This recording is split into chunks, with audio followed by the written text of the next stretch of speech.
talking with Melody, and she was like, just to let you know, we switched the lineup, you're going first. I was like, got it. And here I am. I am thrilled to be here. My first experience with Crave was last December, where I led an event, and it was amazing. So to be asked to come back here and spend this time with you ladies is just an honor. So, as I share my story, I want to start off with bridging the gap between your journey and your story and mine. So I would love it if you guys could just close your eyes. Take a deep breath.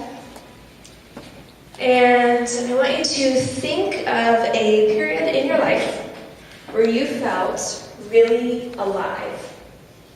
It can be a moment 5 minutes ago. It can be a moment 5 years ago. But really a moment where you felt in the moment and you felt fully alive. And maybe there was some giddiness. Maybe there's some excitement or adventure. Or maybe there's some peace and some calm. But you are fully alive and you are in the moment. You're not worried about your to-do list. You're not worried about your career. You're not worried about food or your body. You are in the moment. You feel fully alive. When you're ready, you can go ahead and open your eyes. Feels good to be at that point, right? So for me, one of those moments was I was a sophomore in college. I was just returning back from summer break. I wasn't with many of my girlfriends for the summer. And we're getting together, we're hanging out in that first week, and we're bored, and there's no coursework that we're actually going to do. So we're like, what are we going to do? I was like, let's go skinny dipping. They're looking at me like, what the hell are you talking about? It's like, no, let's go skinny dipping. So I get some of my girlfriends together, we get in the car. This is in West Michigan. So we're driving out to the Lake Michigan. Not pool skinny dipping, we're going lake skinny dipping. So we drive out. And you can feel the excitement, the anticipation in the car. We've got the music going, I can remember what I was wearing, I can remember who I was with, I can remember every sensation of driving out to the beach. So we get there, and how it's laid out is you're in the parking lot, and then there's the tree line, and then there's the sand, and then there's the water. So we get there, and we're walking through the tree line, and we're tripping, and it's dark, and I'm like, oh my gosh, we're going to get caught, are we really going to do this? And we get there, we start stripping off our clothes, we're freezing, the sand is like between your toes, you have sticks, everything's poking you, like, we're going. So we all beeline it for the water. And we're tripping, we're laughing, you've got sand coming up in every direction. Your boobs are flopping up and down, all of it, except less when you're 19 than a decade later. So we jump in the water, and you get in the water, it feels the full rush, it's cold, it's freezing, and our rule was you had to go under the water. So we're in there, we're in the moment, and none of us, we weren't thinking about home. We weren't thinking about, oh my gosh, what am I going to do with my life? We weren't thinking about, am I ever going to find the man that I'm going to marry? None of those thoughts were going through our head. We were alive and we were in the moment. So, little did I know that a year from that day, almost to the date, my life would really forever change. So I was studying abroad. I was 19, I was in New Zealand studying abroad. And I got a phone call from my brother. And up until this point, my brother and I had been the sole caretakers of my mother who has multiple sclerosis and dementia. So I'm over there, I'm in the moment, I feel like I'm skinny dipping my life, and I get this phone call. And he's like, hey Kate. I was like, oh no. He's like, I didn't want to have to make this phone call, but we had to take Mom to the hospital. She's not doing well. We had to put her in ICU. She had an infection, we didn't catch it. There's a really small chance she's actually going to live. So I was like 19. My life up until that point, yes, I lived in the moment, but I was also the caretaker of her, so I had that responsibility. So like that, my life just crumbled. Within a matter of probably 24 hours even, but within a matter of days, I shifted to food, perfectionism, and achievement to feel in control of my life. And from that point, it dwindled down into depression, an eating disorder, hormonal imbalances, digestive issues, you name it, I had it. And she lived from that experience, but the aftermath of the responsibility and taking care of it, I was in the place of just existing. I was in the place of defaulting in my life. I was in the place of, I just have to achieve this and then I will feel this way. I just have to get to this in my career and then I'll feel this way. And so I stayed in that place for a while and I just felt existing. I wasn't even on the beach looking at the water. I was like 50 freaking miles away from the beach and being able to even get in the water and live in my life. And I lived like that for a while. And then, like clockwork, it was when I was 23, almost 24, I get another phone call. So one of my mom's friends, and he's like, hey, Katie, I hate to make this phone call, but I just want to let you know your mom's in the hospital again. She's in the ICU. I was like, shit.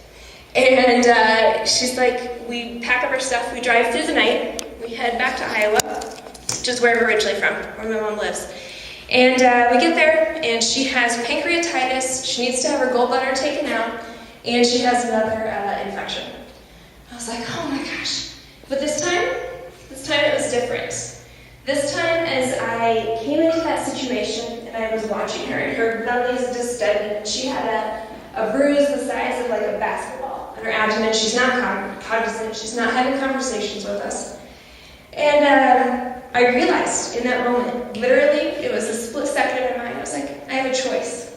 I have a choice. Am I going to stay existing in my life? Am I going to stay living on the beach, living 50 miles from the beach? Or am I going to skinny dip my life? Am I going to run full force, actually feel what's going on, and live in the moment and actually experience my life? Because that's what I wanted. I wanted to be wild. I wanted to be free. I wanted to feel alive and not feel like a prisoner held back from it. So in that instance, I realized I had a choice, and I would choose to live in it. Selves experience joy and freedom. So if we numb out one of them, we numb out the other. And then we're stuck in the middle of this existing place, and we're not impacting the world. We're not really doing much at all. So in that moment, I chose that. And from that point forward, I quit my job, I changed my career, my relationships got better. I started doing what I'm doing now, which is, I call food and life coaching. And everything in my life opened to so much freedom, so much joy, so much abundance. And then, clockwork, I got a phone call at the beginning of this summer, and it was actually my mom. And she's like, hey, I don't know what to do. I'm losing my strength and I can't transfer myself. And this may seem really small, but for her independence, her ability to live on her own and have some kind of autonomy depended on that one key piece. So we had to go to the hospital. It was just general deterioration, and that's where we were at. But as I packed up and drove back, drive to Iowa a lot. If you ever want to ride, jump in. We drive back to Iowa, and it was different. After I had spent the last 4 years of my life living in the present moment, of tuning into the sensations and the emotions and everything that was around me, that freedom, that contagious joy was still there. While we're sitting in the hospital, to the rehabs, to the nursing home, back to the hospital, to nursing homes, and that's where she is now, she's alive. I have never felt more free and more alive in my life than this past summer. From the moments of sitting with her in her nursing home room, and I would make jokes of like, Mom, I'm gonna bring you some pot back from Colorado. She thought it was hilarious. She'd giggle. She's like, oh, that's so fun. To the moment when, as her daughter, having to tell your 63-year-old mother that she can no longer have her independence and live at home, to experiencing that moment where she just weeps. And obviously it's emotional, but the profound sense of joy and freedom, and the sense, I say skinny dipping in that moment, but really what skinny dipping represents was amazing. So I choose to skinny dip my life. I choose to feel my life live in it, and the freedom and the joy of what I get to help other women step into because of that. That ripple effect is huge. So, with that concept in mind of skinny dipping your life, I would love for you guys to close your eyes again. I want you to think about your skinny dip moment. So that moment I had you think about at the very beginning. And with that moment, I want you to tune into the sounds, the smells, the people you're with, the tastes, the textures. Start to pinpoint what you experienced in that moment. And as you're experiencing it, start to feel the full you that's fully alive in that moment. And what kind of ripple effect would happen if you showed up as that full you, fully free, fully alive in every aspect of your life?